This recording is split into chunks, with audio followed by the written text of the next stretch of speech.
우리가 지금까지 여러 가지 법들을 다루고 돌고 돌아서 율법에 모이게 되었는데요. 우리가 지금까지 율법에 대해서 살펴보면서 어떤 경우는 율법이 너무 좀 가혹하다, 또 어떤 사람들이 너무 편견이 있다, 뭐 이런 생각도 좀 들고요. 또 어떤 법 같은 경우는 너무 관대한 그런 느낌이 드는 그런 법들도 있습니다. 또 어떤 경우에는 오늘날 현실과 너무 동떨어진 법 같아서 현대와는 전혀 상관없는 그런 법도 있는 것 같기도 하고, 또 어떤 경우는 오늘 개인이 어떤 자주 접하기 어려운 법들을 보면서 이것도 역시 현대 사회에 적용하기 어려운 너무 좀 다른 법들도 있다라는 것들도 보게 되었습니다. 근데 이런 법들을 하나하나 좀 살펴보고 깊이 보다 보면 하나같이 귀결되는 지점이 하나 있습니다. 그게 뭐냐면 약자들의 죽음과 언제나 이러한 법들이 귀결된다, 결론으로 맺어진다라는 것입니다.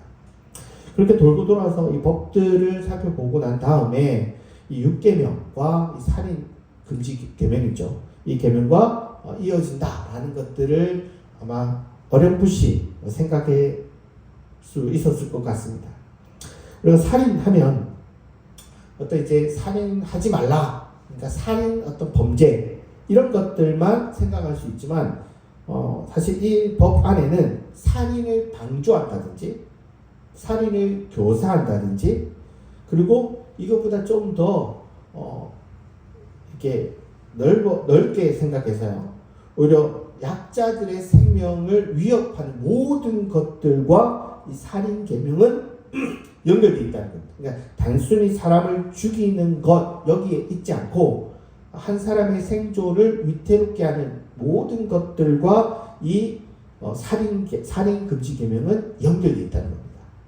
예를 들어서 여러분 8계명도 보면요, 도둑질하지 말라라는 게 인간을 도둑질하지 말라라고 가장 1차적으로 해석된다라고 말씀을 드렸습니다.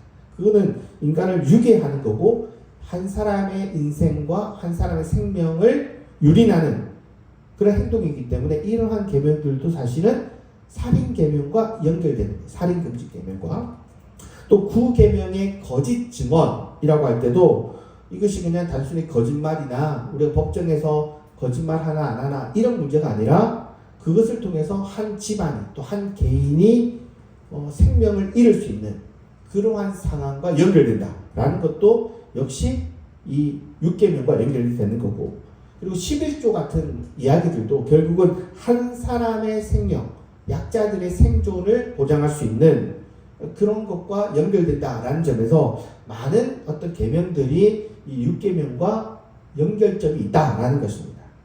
결국 이런 다양한 법들이 좀 다양한 면에서 이야기하고 있지만 결국 이 법들이 하나로 모아지는 것에는 이런 약자들이 생존하기 어려운 시절에 생명을 위태롭게 하는 것들을 방지하고 보호하기 위한 그런 법들이다라는 것들을 이 각각 계명들이 결국 이러한 지점으로 귀결된다는 거죠. 그러니까 생존과 관련된 법들이라고 생각을 하고 이 10계명을 보면요, 이 10계명이 최소 4계명 어떤 안식일 계명부터 시작해서 10번째 계명, 이 모든 것들이 다 약자들의 생존과 아주 밀접하게 관련이 된다는 겁니다. 우리가 보면 그냥 간음하지 말라, 그냥 간음하지 않는 거, 뭐 이런 생각을 간단하게 생각할 수 있지만 그렇지 않습니다. 다 이 계명들이 약자들의 생존과 관련된 겁니다. 제가 다음 주에는 10계명을 좀 다른 각도에서 이 생존권과 관련해서 좀 살펴보려고 하는데요. 이렇게 10계명 전체가, 여러분 10계명 전체가 어떤 한 개인, 특별히 약한 사람들입니다. 생존하기 어려운 그런 사람들의 안전과 보호책으로 주어진다고 해도 과언이 아닐 정도로 성경이 이런 약자들에 대해서 엄청난 관심을 쏟아주고 있다라는 것입니다. 그래서 사회적 약자에 대한 성경이 이토록 관심을 두고 있다라는 사실을 우리가 보게 되면 오늘 우리에게 너무 동떨어진 이야기라든지 좀 우리한테 너무 불합리하게 보이고 또 어떠한 그 소수의 어떤 사람들에 대해서 좀 가혹하게 보여지는 그런 계명들도 결국 그러한 사회적 약자들을 구속으로 내몰기 위한 명령이 아니라 사실은 그 근본적인 시각 안에는 오히려 이들을 보호하기 위한 오히려 이들을 위기 속에 내몰기 위한 것이 아니라, 그러니까 우리 현대 시각에서는 너무 위태롭게 하는데 너무 한 사람을 너무 인권을 무시하는 게 아닐까라고 생각되지만, 오히려 그러한 시각이 현대적인 시대착오적이고 우리가 오역으로 오독하는 그런 경우일 수 있다라는 것입니다. 그래서 제가 이 시리즈를 하면서 여성한테 너무 가혹하게 하는 거 아니냐 이렇게 보여지는 법들도 있고요. 또 노예를 그냥 인정한다 이런 면에서는 좀 우리 사회에서는 좀 받아들이기 어려운 면들이 있죠. 그럼에도 불구하고 이것들이 결국 약자를 힘들게 하기 위한 법이 아니라, 약자를 계속해서 고난 속에 있도록 만들기 위한 법이 아니라, 오히려 이들을 보호하는 것에 오히려 법들은 더 많은 관심이 있다라는 겁니다. 심지어 우리가 이 시리즈를 통해서 보면 법대로 행하고 심지어 법대로 정당하게 그 법을 실행한다 할지라도 그러한 법적인 행동들이 약자의 생명을 위태롭게 한다. 그때 어떻게 해야 되냐? 법 집행을 금지하는 거예요. 그 옳은이라고 하죠. 그래서 옳은 법적인 정당성을 가지는 행위도 한 사람의 생명을 위태롭게 한다? 스탑이다. 그럴 정도로 이 약자에 대한 관심이 많고, 그러한 정당한 법 집행조차도 그때는 위법이 되는, 그것들을 우리가 좀 생각할 수가 있습니다. 그래서 이렇게 성경이 우리가 생각한 것처럼 다양한 이상한 법들이 많지만 그 모든 것들이 귀결되는 지점들을 보면 약자에 대한 관심이 세상 어디에도 없는 그런 관심으로 바라보고 있다라는 것들을 볼 수가 있고요. 그 근본적인 아주 기초적인 생각에는 뭐가 있냐면, 고대 사람들은 인간이 소중하지 않았습니다. 인간의 생명을 그렇게 귀하게 보지 않습니다. 왕을 위한, 권력자를 위한 일하는 사람으로밖에 보지 않았습니다. 거기에 비해서 성경은 모든 인간에게 뭐가 있다고요? 신의 형상이. 고대 사회는 왕만 신의 형상이 있는 거예요. 고대 사회의 사고관이. 그런데 성경은 모든 인간에게는 신의 형상이 있기 때문에 어느 누구도 아무리 약자라고 할지라도 함부로 대해서는 안 된다라는 생각을 가지고 있는 겁니다. 그렇기 때문에 우리가 너무 심하다 싶을 정도로 어떤 살인자의, 가해자의 인권조차도 생각하고 있는 것, 이런 것들은 다 바로 이런 하나님의 형상이 모든 사람에게 깃들어 있다라는 사고에서 비롯됐다라는 것을 알 수 있고, 이러한 계명들이 모아지는 지점이 이 6계명, 살인 금지 계명과 연결된다라고 할 수 있습니다. 먼저 우리가 이 6계명을 좀 알려고 하면, 제가 6계명을 살짝 다룬 적이 있습니다. 그게 언제 다루냐면 도피성 문제 때도 좀 다루고요. 여러 가지 어떤 문제들을 좀 다루면서 거론을 했었는데, 오늘은 이제 6계명을 조금 더 이렇게 마주해서 좀 보려고 합니다. 먼저 이 살인 금지, 이 6계명을 보려면 성경에서 살인이 아닌 것과 살인인 것을 구분해야 됩니다. 그 몇 가지가 있습니다. 그러니까 이 살인 계명에 포함되지 않는 계명들을 우리가 좀 알 필요가 있습니다. 첫 번째는 전쟁에서의 살인은 살인으로 보지 않습니다. 대표적인 것이 구약에서 당연히 살인하지 말라라고 했기 때문에 이걸 굉장히 강조했기 때문에 살인 금지 명령을 모를 리가 없겠죠. 그죠? 그런데 전쟁에서는 이 법이 적용되냐? 적용 안 돼요. 예를 들어 사무엘상 18장 7절에 보면 사울이 죽인 자는 천천히요 다윗은 만만히로다. 오히려 뭐라고 하냐면 다윗의 그 전쟁에서의 성과를 더 칭찬해 주지 너는 살인자야 라고 평가하지 않는다는 거예요. 물론 이 구절이 일종의 과장법입니다. 성경은요 과장법이 많습니다. 그렇지만 이 전쟁에서의 적군을 죽인 것을 살인 계명으로 여기지 않는다는 것을 여러 가지 우리가 성경의 법들을 통해서 알 수 있습니다. 사사기 같은 경우에 승리했을 때 몇백 명을 죽였다든지 몇십 명을 죽였다든지 이런 표현들도 종종 나오고 여호수아는 더 할 나위 없죠. 그리고 오히려 그러한 모든 행동이 하나님의 은혜다, 하나님의 도움이다 라고 얘기하는 것 자체가 성경은 이미 전쟁에서의 사상자에 대해서 살인 규정에 포함하지 않는다는 거예요. 그러니까 전쟁에서의 살인은 살인이 아니다? 네, 살인 계명으로 보지 않는다. 첫째. 두 번째는 우리가 도망노예, 이 도망노예 때도 제가 살인 계명과 좀 연결시켜서 봤는데요. 살인을 당한 가족이 어떻게 해야 돼요? 그 가족은 보복을 해야 됩니다. 보복의 의무가 있습니다. 이걸 이제 피해 보복자라고도 하고요. 예전에 피해 보수자라고도 번역했고 히브리어는 고엘입니다. 이걸 고엘이라고 하는데 이러한 고엘들의 의무가 뭐예요? 보복하는 겁니다. 이것도 허용됩니다. 그러니까 고대부 운동뿐만이 아니라 모든 역사 속에서 그 가족의 죽음, 억울하게 죽은 가족의 죽음은 집안 사람이 항상 보면 보복을 하잖아요. 근데 성경은 그 보복을 합법적으로 봅니다. 살인인데도 심지어 이 사람이 그 고의적으로 죽인 게 아니에요. 그냥 어떤 상황 속에서 어떻게 죽일 수가 있는 거죠. 그럼에도 불구하고 이런 사람은 그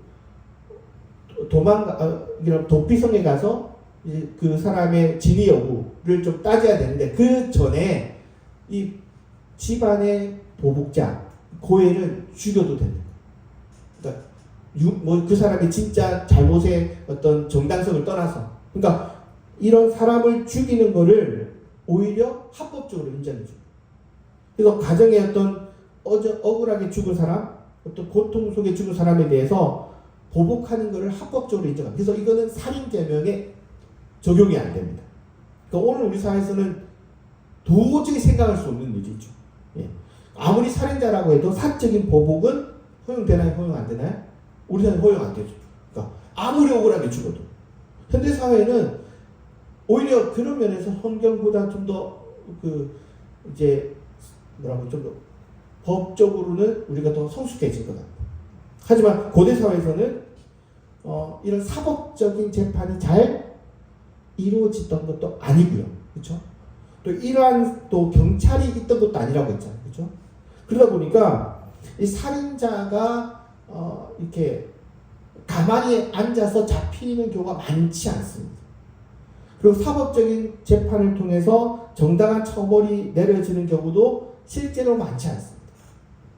그랬을 때 이런 살인자를 찾아내는 것은 결국 가족들의 임무였고요.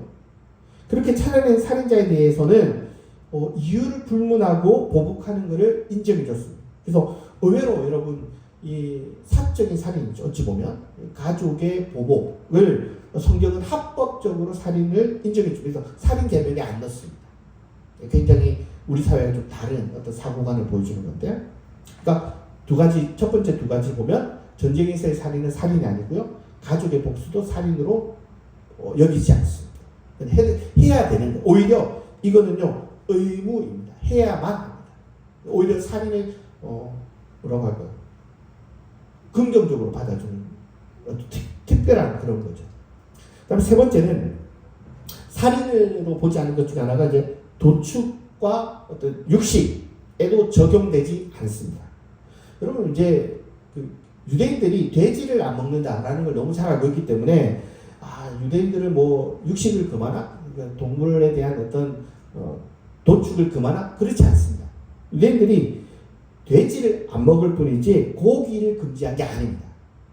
소나 양 얼마든지 먹습니다. 그러니까 그리고 정해진 룰에 위반되지 않는 선에서 육식을 한 거지 어떤 이거를 살인 금지 계명 속에서 이 계명을 바라보지 않습니다. 그래서 뭐 이렇게 제사를 지내거나 소 같은 거 먹잖아요. 그죠? 먹는 거예요. 먹어야 하는 거예요. 저번에 에도 제가 도피성 문제를 하면서 살짝 다뤘지만 안식교에서 이제 군 복무 문제에 대해서 뭐 반대한다든지 또 육식 금지 뭐 이런 것들은 성경적인 접근이 아닙니다. 물론 사람을 죽인다는 면에서 전쟁이라는 것도 좀 우리가 생각해 볼 필요가 있어요. 현대 사회가 훨씬 더 이 법에 대한 어떤 생각이 더 진보한 경향이 있기 때문에 좀 고민할 필요가 있지만 어쨌거나 성경 내에서는 무조건 전쟁에서의 살인은 안 된다. 그런 거 없습니다. 그러지 않다는 거죠. 또 육식에 대해서 뭐 이 안식교는 뭐 안 한다라고 얘기하는데 뭐 어떤 육식에 대해서 우리가 좀 고민할 필요도 있지만 성경 자체는 사실은 금하지 않는다는 거예요. 그래서 오히려 안식교가 내세우는 그 두 가지 큰 룰 같은 경우는 오히려 성경과는 상관없는 거예요. 성경을 오독한 겁니다. 그런 것도 좀 생각해 볼 필요가 있어요. 그래서 여러분들이 나중에 뭐 안식교가 뭐 두 가지 얘기를 하면 성경은 그러지 않는다는 걸 좀 얘기할 필요가 있습니다. 단어도 틀립니다. 사실은. 네 번째는 사형도 이 살인금지 계명에 포함시키지 않습니다.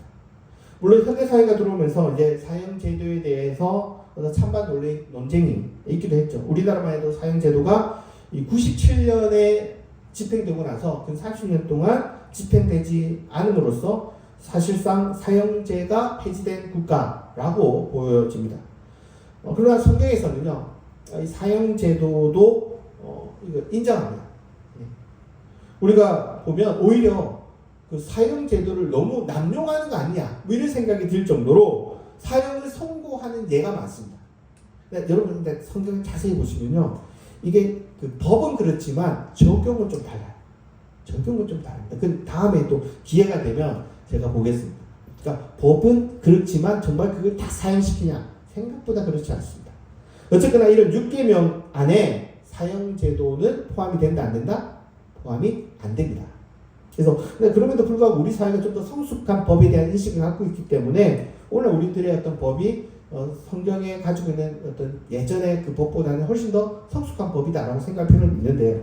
어쨌거나 성경은 이 사형제도에 대해서 이 살인계명 안에 집어넣지 않는다라는 것을 좀 생각해 볼 필요가 있습니다. 물론 이제 이런 법들을 우리가 생각할 때 역시 당대의 사고를 넘어서지 못한 그런 부분이 있다라고 생각을 해야 돼요. 그리고 이제 여러 가지 여건이 있는 거죠. 오늘 현대처럼 이렇게 법제도나 이렇게 발달되고 뭐 여러 가지 어떤 재반 사항이 되어 있는 상황하고 고대 사회는 너무 다르기 때문에 우리가 이런 것들을 좀 고려해 볼 필요가 있지만요. 뭐 이런 어떤 당대의 사고를 넘어서지 못하고 우리가 볼 때 불합리하게 보이는 것들 보면 노예제도 같은 경우 그렇고요. 또 여성 차별적인 발언처럼 보이는 것들이 이 법 속에 많이 있단 말이에요. 그런 것들은 우리가 좀 현대적인 어떤 시각으로 좀 바라볼 필요가 있습니다. 그래서 성경이 그랬으니까 우리도 그래야 된다, 이러면 안 됩니다.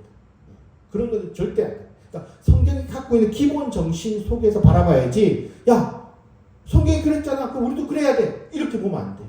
이거를 가장 조심해야 돼요. 지금 성서학자들이 지금 현대 한국교회에서 가장 큰 문제는 뭐냐면 이런 성경에서 예를 들어서 헬렘, 그 모든 사람을 죽이는 그런 전쟁에서의 이런 것들이 자꾸 현대사회에서 성경에서 그랬으니까 죽여도 된다, 이런 식의 사고를 갖고 있는 사람들이 있는데 그 성경적 사고가 아니다. 이 조심해야 된다. 계속 얘기하거든요. 근데 모르는 사람 너무 많습니다. 중요한 건 고대의 법이라는 걸 생각해야 됩니다. 그리고 그 법이 추구했던 정신을 생각해야 됩니다. 현대사회는 그 적용 안 했겠죠. 성경이 이 시간 우리 시대에 왔다면. 그러니까 법에 한계가 있다라는 걸 늘 인지해야 되고 그 속에서는 법 정신이 심지어 법을 능가한다. 아까 얘기했잖아요. 법이 옳은 법을 집행하더라도 사람의 생존권이 위험하다. 그럼 어떻게 해요? 법이 중단되는 거예요. 그러니까 합법적으로 적법하게 그 일을 한다 하더라도 그것이 약자의 생존을 위협한다, 피해가 된다. 그때는 그 법을 엎어버려요. 실질적으로 그게 되냐 안 되냐? 안 지킵니다. 이스라엘이 안 지킵니다. 그래서 나라가 망하는 건데, 어쨌거나 성경은 법의 정신이, 인간의 생명이 법보다 우선한다. 그렇다면 우리가 이 성경이 추구하는 정신이 법보다 우선하다고 생각하면 당연히 뭐를 알아야 되냐면 법의 정신을 알아야 돼요. 그래서 오늘 우리가 이제 사형 폐지에 관련된 그러한 어떤 사회적인 합의가 좀 있잖아요. 이런 것들은 우리가 좀 수긍할 필요가 있습니다. 그래서 구약이 이랬으니까, 성경이 이랬으니까 그대로 적용해야 된다. 이거는 다른 문제입니다. 그리고 또 이제 하나 더 생각해 보여야 될 문제는 자살 문제도 또 그렇습니다. 이건 조금 이따가 좀 다루겠는데, 이런 것들이 너무 단순하게 생각하면 안 되는 겁니다. 먼저 우리가 이 살인의 범위를 좀 생각해 볼 필요가 있는데요. 그러니까 살인인 것과 살인이 아닌 것을 좀 구분했어요. 방금 살인으로 보고 살인으로 구분하지 않는 것 구분했다면 살인의 범위도 좀 생각해 볼 필요가 있습니다. 우리가 살인계명에서 이전에 이제 간접적으로 제가 말씀을 드린 거가 있는데요. 도피성 문제를 제가 다루면서 이 도피성의 문제는 살인계명과 바로 연결되어 있습니다. 그렇죠? 그래서 여기 살인에는 어떤 살인이 있냐? 의도적인 살인이 있고 비고의적인 그런 살인이 있다. 구분을 했습니다. 그렇게 해서 살인 안에도 단순히 살인만 하면 다 범죄자야 라고 치부하는 것이 아니라 이 한쪽에서는 피해 보복자도 인정하면서도 또 한편에는 살인자의 인권까지도 헤아려 보는, 그러니까 두 사람도 억울한 거예요. 그죠? 그 모든 것들을 헤아려 보는 해안들도 우리가 이 도피성 때 좀 살펴봤습니다. 그러면서 살인이라는 게 그렇게 다 의도적이다, 비고의적이다, 이게 그렇게 구분하기가 어려워요. 여러분 마음도 잘 모르잖아요. 그죠? 이게 내가 했지만 내가 내 마음으로 한 건지 나도 모르게 한 건지 자기 자신도 구분 못할 수가 있습니다. 심지어 어떤 경우는요, 누가 가해자인지도 파악하기 어렵습니다.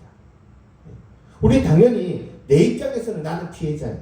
근데 반대편에서는 가해자도 자기 입장에서는 피해자일 수 있는 거예요. 그래서 재판이 필요한 거예요. 어렵다. 우리가 단순히 살인이 일어나고 범죄가 일어나면 당연히 어떤 결과적으로는 누가 범죄자고 누가 피해자인 줄 알지만 그를 따져보면 양측의 얘기를 들어보면 좀 다른 거예요. 그래서 의도적으로 살인을 했다 할지라도 상황에 따라 또 생존을 위한 어떤 대응일 수도 있는 거잖아요. 이런 것들을 이제 흔히 이제 상황윤리라고 얘기하는데 그런 면에서도 살펴볼 필요가 있는 거죠. 그래서 그렇게 살인이라는 게 그렇게 간단한 것도 아니고 그 살인이 벌어진 정황들을 살펴보면서 이런 우리가 도피성의 문제들도 좀 생각해 봤었는데요. 만약 그때 이제 도피성을 안 다뤘으면 오늘 시간에 이걸 다 다루기 어렵습니다. 그래서 제가 먼저 도피성을 먼저 다루고 지금 살인계명을 얘기하는데요. 그래서 둘러둘러 온 겁니다. 이 살인에 있어서도 아주 가장 큰 차이는 뭐냐면 성경은 신분을 따지지 않는다는 거예요. 그러니까 범죄에 있어서 고대 근동은 모든 법이요, 신분을 따져, 신분에 따져서 처벌이 다릅니다. 그런데 성경은 매우 파격적으로 이게 보편적인 그 법 적용, 법 결과에 법의 어떤 그 적용에 있어서 아주 파격적인 어떤 선언을 하는 거예요. 그러니까 신분에 따라 처벌하지 않는 거예요. 그러니까 고대 사회는 이게 너무 당연한 거거든요. 당연한데 성경은 이거를 당연하게 여기지 않는 거예요. 사실은 이스라엘 내부 사람들도 이걸 당연하게 여겼을 겁니다. 내가 신분이 있으니까 이렇게 따로 처벌받아야지 라는 생각이 있을 수 있잖아요. 왜? 고대 근동 사회 다 그러니까. 그런데 놀랍게도 성경은 이 문제에 있어서 범죄에 있어서 지위 고하를 따지지 않습니다. 그러면 왜 다윗 같은 인물은 왜 문제가 되지 않나요? 라고 질문할지 모릅니다. 성경이 어떤 밧세바의 남편 우리아를 살인교사한 것을 성경은 절대 가볍게 보고 있지 않습니다. 실은 다윗도 율법에 하면 어떻게 해요? 이건 전제가 아니거든요. 살인교사한 거잖아요. 그죠?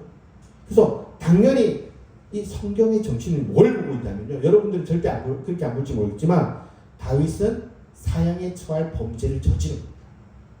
그러니까 그 시각이 있는 거예요. 우리가 다윗을 오히려 우리가 더 다윗을 포장해서 보는 거지 성경은 그렇게 다윗에 대해서 우호적이지만은 않습니다. 그러니까 우리가 잘 모를 뿐이에요. 그래서 우리가 살인하면 단순히 어떤 직접적인 살인만을 생각할 수 있을지 모르지만 성경은 간접 살인도 뭐라고요? 살인의 영역에 넣습니다. 그래서 일종의 살인교사 또 넣는 거죠. 이런 살인교사로 보여지는 구절들이 있는데요. 이사야 1장 21절을 보시면 신실하던 성읍이 어찌하여 창기가 되었고 정의가 거기에 충만하였고 공의가 그 가운데 거하였더니 이제는 살인자들 뿐이로다. 지금 이 구절을 보면 이 성읍 이스라엘이라는 땅 예루살렘이라는 땅 자체가 살인자라고 얘기할 때 사람들이 직접 살인한 게 아닙니다. 그런데 이 모든 것들은 기본적으로 그 사회의 약자들이 생존하기 어렵게 한 모든 것들을 다 뭐라고 해요? 살인이요. 간접적인 어떤 살인도 살인입니다. 23절을 보시면 1장 23절을 보시면 이제 살인자라고 말한 이유가 나옵니다. 내 고관들은 패역하여 도둑과 짝하며 다 뇌물을 사랑하며 예물을 구하며 고아를 위하여 신원하지 아니하며 가부의 송사를 수리하지 아니하는도다. 이게 살인이라고 보는 겁니다. 그러니까 권력자들과 관리들이 법정에서 한 편을 먹고 약자들의 재산을 탈취하는 구절이 이 구절입니다. 도둑과 짝했다라고 할 때 진짜 도둑과 한 편을 먹은 게 아니라 권력자들이 남의 재산을 갈취하는 그 사람들과 한 편 먹은 거예요. 다시 말해서 관리들이 권력자들과 짜고 뇌물이 오고 가면서 재판에서는요, 이들이 합법적으로 승소를 한 겁니다. 우리가 문자 그대로 야 이거들 보면서 야 도둑과 뭐 한 편을 먹었구나, 그렇게 해서 약자를 괴롭혔구나 이렇게 단순하게 생각할지 모르지만 이걸 자세히 보시면 재판을 통해서 당대에서는 합법적으로 승소해서 합법적으로 그 땅을 자기들이 차지한 겁니다. 여기서 패소한 사람이 누구죠? 고아와 가부입니다. 쉽게 얘기하면 이게 정말 고아와 가부일 수도 있지만 이 표현은 뭐를 가리키냐면 그냥 약자들의 재산을 갈취했다는 겁니다. 그러니까 애초에 게임이 안 되는 사람들을 게임장에 불러와서 재판까지 끌고 가서 합법적으로 갈취해내는 겁니다. 쉽게 얘기하면 국회의원이 초등학생, 중학생들 데려와서 재판에서 그냥 다 갈취하는 이길 수가 없습니다. 그리고 이러한 행동을 뭐라고 얘기하냐면 성경은 살인자라고 말하는 겁니다. 그래서 성경은 이러한 자들에 대해 성경은 하나님이 보복한다라고 얘기하는 거죠. 죽이겠다는 겁니다. 엄청나게 강한 표현을 우리가 이러한 상황을 모르고 들으면 너무 하나님의 어떤 그 사형의 어떤 선포 이게 너무 강한데라고 생각할 줄 모르지만 이 상황을 알고 나면 하나님의 어떤 명령이 과하지 않은 겁니다. 사실 이들은요 다 합법적으로 한 겁니다. 합법적으로 법의 절차를 통해서 절차대로 재산을 가지게 된 거죠. 그러나 성경은 이것을 뭐라고 얘기하냐면 불법이라고 얘기하고 너는 내 대적이고 내 원수라고 얘기합니다. 24절을 보시면 그러므로 주 만군의 여호와 하나 이스라엘의 전자가 말씀하실 때 슬프다. 내가 장차 내 대적에게 보응하여 대적이라고 얘기합니다. 내 마음을 편하게 하겠고 내 원수에게 보복하리라. 지금 이 세상 판결에서는 법정에서는 이들이 승소한 사람인데 하나님은 이들을 원수라고 얘기하고 심지어 보복하겠다라고 얘기하고 있습니다. 이런 구절에 나오는 원수, 악인 이런 사람들은요 실제 법정에서 죄인들이 아닙니다. 패소자가 아닙니다. 오히려 법정에서 어떠한 수단 방법을 가리지 않고 승소한 사람들입니다. 오히려 정당한 사람들, 정당하게 재판에서 이긴 오히려 그들이 볼 때는 의로운 사람입니다. 성경은 의인이 아니라 죄인이고 하나님은 원수다. 그리고 실제적으로 너희가 범죄자다라고 판단하는 겁니다. 이게 전부 8세기의 구절들입니다. 구약에. 이런 경우 대다수가 약자를 죽음으로 내모는 상황인데 성경은 이런 모든 행동을 통틀어서 살인이다 라고 얘기합니다. 시편 94편 6절을 보면 과부와 나그네를 죽이며 고아들을 살해하는 이들을 정말 칼로 찌르거나 아니면 이들을 정말 어디 몰살시키거나 이런 거 아닐 겁니다. 그렇겠죠. 이런 구절들은 기본적으로 다 합법적으로 법정에서 승소해서 이들의 생존의 터전들을 뺏어간 거예요. 재산을 그냥 갈취한 거죠. 그러나 성경은 이러한 모든 행동들을 승소했음에도 불구하고 성경은 살인을 했다, 살해했다 라고 얘기하고 있는 거예요. 쉽게 얘기해서 간접살인, 살인교사는 애초에 말할 필요도 없고 사회적인 살인, 경제적인 살인 이 모두 다 성경은 살인이라고 보는 거예요. 그러니까 우리가 살인이라고 얘기할 때 이 범위가 이 스펙트럼이 굉장히 넓은 겁니다. 우리가 생각하는 살인의 어떤 그 개념과 살인의 개념은 좀 다르다는 거예요. 그리고 이러한 상황들이 이스라엘 역사에서 거의 8세기를 기점으로 해서 뚜렷하게 나타납니다. 부자들이 약자들을 대상으로 해서 채무 메커니즘을 통해서 구조적으로 채권자로부터 모든 재산을 탈취당할 수밖에 없도록 제도적으로 그렇게 되어 있고 구조적으로 되어 있고, 그렇게 모든 재산을 빼앗긴 채무자는 가족인 첫째 이렇게 파탄이 나고, 그리고 각자 개인이 생존을 위해서 살아가야 되는데 결국 생존의 위협을 받다가 보면 스스로 목숨을 끊기도 하고 또 살아있으나 죽은 것과 다르지 않은 그런 상황으로 내몰릴 수밖에 없었던 상황이 8세기를 기점으로 확연하게 드러납니다. 그럴 때 8세기에 그 유명한 예언자들이 갑자기 쏟아져 나옵니다. 그리고 성경은 지금 아까 이사야의 말 보는 것처럼 이렇게 죽은 사람을 자살했다고 말한다든지 그런 게 아니라 살해되었다라고 얘기한다는 겁니다. 성경의 전경에는 포함되지 않았지만 이 구약의 정신을 좀 후대에 잘 보여주는 그리고 신약에도요 이 책이 굉장히 영향을 많이 준 집회서라는 게 있습니다. 우리는 전경에 들어와 있지 않지만 이 구약이나 신약이나 굉장히 영향을 많이 준, 그리고 그 정신이 어떻게 표현되는가를 잘 볼 수 있는 책이 하나 있는데 집회서라는 책이 있는데요. 3사장 22절을 보시면 가난한 사람들의 재산을 빼앗아 제물로 바치는 것은 남의 자식을 제물로 바치려고 그 아비 앞에서 죽이는 것과 같아. 가난한 사람들에게는 빵 한 조각이 생명이며 그것을 빼앗는 것이 살인이다. 이웃의 살 길을 막는 것은 그를 죽이는 것이며 일꾼에게서 폰값을 빼앗는 것은 그의 피를 빨아먹는 것이다. 우리 시각에는 스스로 목숨을 끊는 그런 그림을 우리는 자살이라고 생각하지만 성경은 그걸 살해당했다라고 명시한다는 거예요. 그래서 우리가 늘 성경을 개인적으로만 접근을 하죠. 이게 그냥 개인적인 살인으로만 바라보지만 오히려 성경은요 이걸 개인적으로 접근하는 경향이 사실은 항상 많지 않아요. 언제나 사회적 시각에서 사회적 삶의 시각으로 접근한다라는 걸 보면 이 살인이라는 개념이 사실은 굉장히 스펙트럼이 넓은 구조적인 어떤 살인도 포함하고 있다는 걸 우리가 생각해 볼 필요가 있습니다. 그래서 살인 개념이 결코 아주 사적인 개인의 복수, 사적인 살인만을 포함하는 게 아니라 훨씬 더 넓은 얘기를 한다는 거예요. 그러면 이제 우리가 이 살인 금지 계명을 보면서 좀 더 고려해 봐야 될 부분들이 있다고 생각합니다. 앞서 말한 것처럼 자살의 문제를 좀 생각해 볼 필요가 있는데요.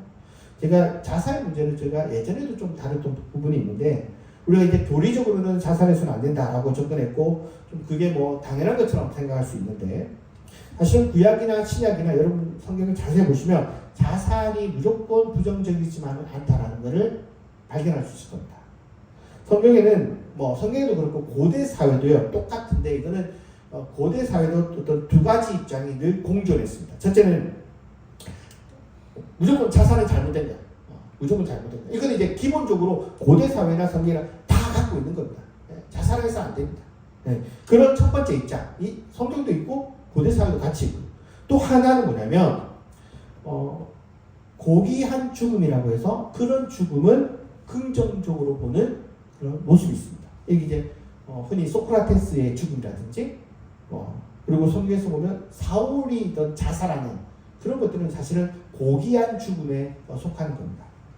그러니까 자살의 찬반을 떠나서 우리가 이 자살이라는 어떤 문제에 있어서 한 사람을 종교 재판에 세워서는 안 된다라는 생각을 좀 하게 됩니다. 우리는 항상 이 자살을 보면요, 결과적으로 이 사람이 자살했냐 안 했냐, 요거 굉장히 따지죠. 특별히 이거 제일 많이 따지는 사람이 기독교입니다. 왜냐하면 이게 캐톨릭에서 갖고 온 생각인데 우리는 그대로 그냥 받아들여서 무조건 자살은 안 돼, 지옥 가, 이런 생각 가지고 있을지 모르지만 이런 것에 좀 우리가 살펴본 것처럼 성숙한 생각을 좀 가질 필요가 있습니다. 오히려 자살은요 사회적으로 이 사람을 자살하게 만드는 일종의 사회적인 타살로서 주어지는 경우가 훨씬 더 많기 때문입니다. 그러니까 자살의 결과만을 살펴볼 게 아니라 자살의 원인을 좀 살펴봐야 됩니다. 그러니까 그게 성경이 갖고 있는 기본적인 접근이란 말이에요. 그러니까 그 원인을 이야기하지 않고 결과적으로만 그 사람의 행동을 판단하고 비난하는 것은 조심해야 돼요. 여러분 생각해 보십시오. 살만한데 왜 자살해 죽겠습니까? 그러니까 자살의 상당수는 어떤 사회적인 타살이나 2차 가해나 또 피해자로서 택하는 경우가 훨씬 더 많습니다. 요즘 뭐 드라마나 영화 같은 데 보면 왕따 당하는 친구가 그걸 피하기 위해서 자살하는 경우, 이런 드라마나 영화 많잖아요. 이거를 그냥 우리가 볼 때 야 이거 자살했네 나쁘네 라고 비난해 볼 게 아닌 거예요. 제가 벌써 한 20년 전인가요? 예전에 한 기사를 보면서 기사를 보다가 울은 적이 있습니다. 아주 초등학생인데 이 초등학생이 오히려 자기보다 어린 동생을 잘 돌봐주던 그런 초등학생이었습니다. 근데 이 아이가 전학을 가서 얼마 되지 않아서 이 아이가 자살한 얘기가 나왔습니다. 그래서 그 이야기가 기사화됐습니다. 예전에도 몇 번 얘기를 한 적이 있는데 이 아이가 다리를 좀 접니다. 약간 완전히 못 걷는 게 아니라 좀 도는데 아이들이 이 아이를 놀리는 거예요. 그래서 그 놀림을 견디지 못해서 자살했던 그 사건이 있습니다. 그리고 그 사건의 그 아이의 장례식장에 이 아이가 그 전에 있던 학교에서 고통을 당하고 어려움을 당할 때 이 아이가 보호해줬던 그 애가 찾아가서 우는 거예요. 그거를 기사화하고 심지어 그 기사가 예전에 뉴스에서 나온 적도 있습니다. 제가 그 기사를 읽다 울은 적이 있는데 여러분 이런 경우가 자살로만 이야기할 수 있을까요? 이런 문제들이 사실 여러분 하나의 문제만 아니라 상당수의 자살이라는 문제는 결과만으로 이 문제를 살펴볼 게 아니라는 겁니다. 특별히 우리 사회가 경제적인 균형도 심해지고 또 경제적인 약자들이 경제적인 노예로 전락하면서 스스로 죽음을 선택할 수밖에 없는 그런 경우들이 너무나도 많아요. 특별히 IMF라든지 그리고 뭐 코로나 때 어떤 경제적인 어려움을 겪게 되면서 가족들이 어떤 자살을 택했던 것들을 우리가 수없이 보아왔었습니다. 여전히 우리나라는요 전 세계 자살 1위 국입니다. OECD 국가 중에서 굉장히 부끄러운 겁니다. 이거는 우리가 경제적인 대국으로 성장했다고 하지만 거기에 발맞춘 사회적인 의식이 굉장히 부족하다는 반증입니다. 우리 사회는요 경제적인 약자든 어떤 사회적인 약자든 이런 약자들에 대한 너무나 나쁜 욕들이 많이 있습니다. 정말 입에 담기 힘든 욕들이 계속해서 생성됩니다.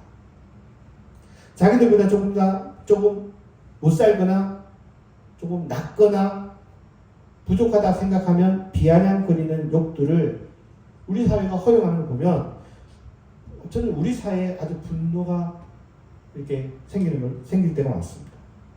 그리고 이러한 대처 방안을 내세우지 않는 한국 기독교에 대해서 더 화가 납니다. 여러분 자살이라는 건 비난할 게 아니라 우리가 반성해야 될 부분입니다. 한 사람의 생명이 왜 그 자리까지 가야만 했던지에 대해서 우리를 돌아봐야 될 문제지 비난할 문제가 아니라는 거예요. 살만하면 왜 죽겠습니까? 여러분 단순히 6계명에 보여지는 어떤 살인금지계명은 직접적인 살인 이게 첫 번째 목적이 아닙니다.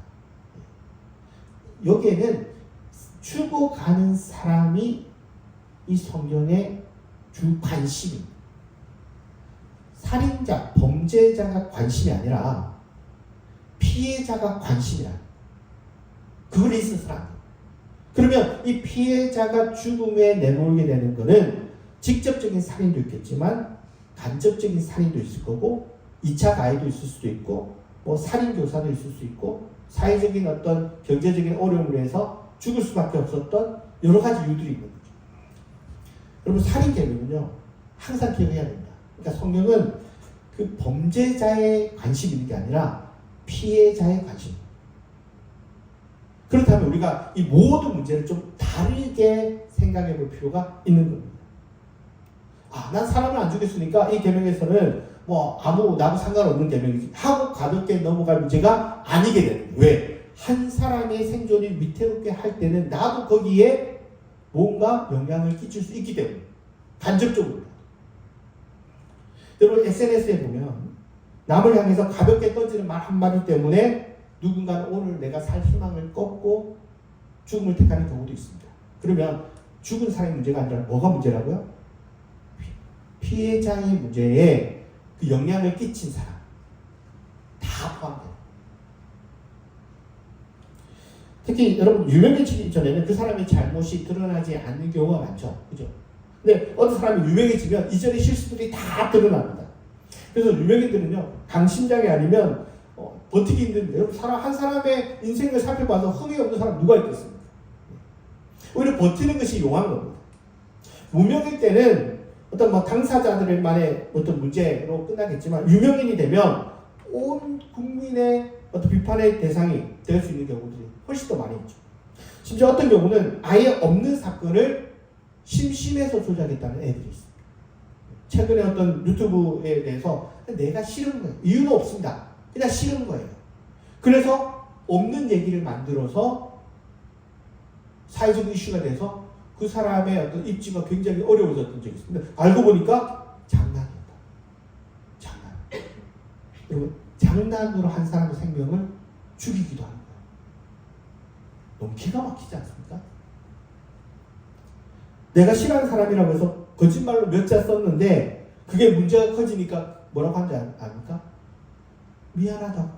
그냥 장난이었다고. 그렇게 넘어가지만 당사자는 어떻겠습니까? 우리가 이 살인금지개명도 야 나는 살인을 안 했으니까 나하고 상관없어. 난 잘하고 있어. 난 잘 지키고 있어. 넘어갈 문제가 아니라 항상 이 계명의 당사자는 범죄자가 아니라 피해자예요. 피해자라고 생각하면 이 피해자의 생존이 위태롭게 한 모든 사람들은 범죄에 포함되는 겁니다. 우리가 이 십계명의 약자의 죽음에 관련된 오히려 그 범죄자가 아니라 피해자의 입장이라고 생각하면 우리가 좀 다르게 볼 필요가 많이 있는 거예요. 약자들의 죽음에 대해서 관심을 가지지 않는다? 이거는 굉장히 잘못된 거예요. 어떤 사람에게 대수롭지 않게 넘어갈 일이 누군가에게 치명적인 상처가 되기도 하고요. 나는 버틸 수 있지만 너는 왜 못 버텨? 라고 얘기하면 안 됩니다. 누군가는 그거를 버틸 수 없는 거예요. 그때 그 사람을 낭떠러지로 떠미는 사람들, 그게 내가 될 수 있는 겁니다. 오늘 내가 던지는 말 한마디에 누군가는 살 희망을 얻기도 하고요. 반면에 누군가는 내가 살 희망을 저버리는 일이 될 수 있습니다. 늘 우리가 성경에 대해서 성경이 뭐를 주목하냐를 좀 살펴봐야 됩니다. 가해자가 아니라 사실은 성경은 피해자에 관심이 있습니다. 그리고 그 피해자에 대한 관심과 애정과 어떤 사랑이 언제나 그 통찰하는 관점으로 보고 있는 거예요. 성경에 이 사람들이 관심이 있다? 그럼 우리는 뭘 관심을 가져야 됩니까? 이들에 대한 관심을 가져야 돼요. 특별히 이런 약자들은 어떤 특정한 대상이 아닙니다. 어느 누구가 될지 모릅니다. 지위가 높거나 낮거나 위세가 크거나 적거나 나이가 많거나 적거나 남녀노소 누가 어떤 특정한 대상이 정해져 있지 않은 겁니다. 이 살인계명에는 누가 이 살인의 피해자가 될지 모르는 거예요. 그런 면에서 우리는 늘 조심해야 돼요.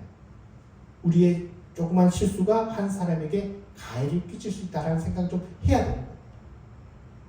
그래서 우리가 나는 단지 살인하지 않았으니 이 계명과 무관하다라고 생각할 것이 아니라 좀 이것으로 인해서 피해를 당하는 사람들이 있다라고 생각한다면 우리가 어떻게 살아야 될지를 좀 돌아봐야 되는 거예요. 그래서 오히려 우리가 정말 따뜻한 사람이 될 수 있도록 또 애정 어린 말로 다가가도록 우리가 습관도 고치고 생각해 볼 필요가 있습니다.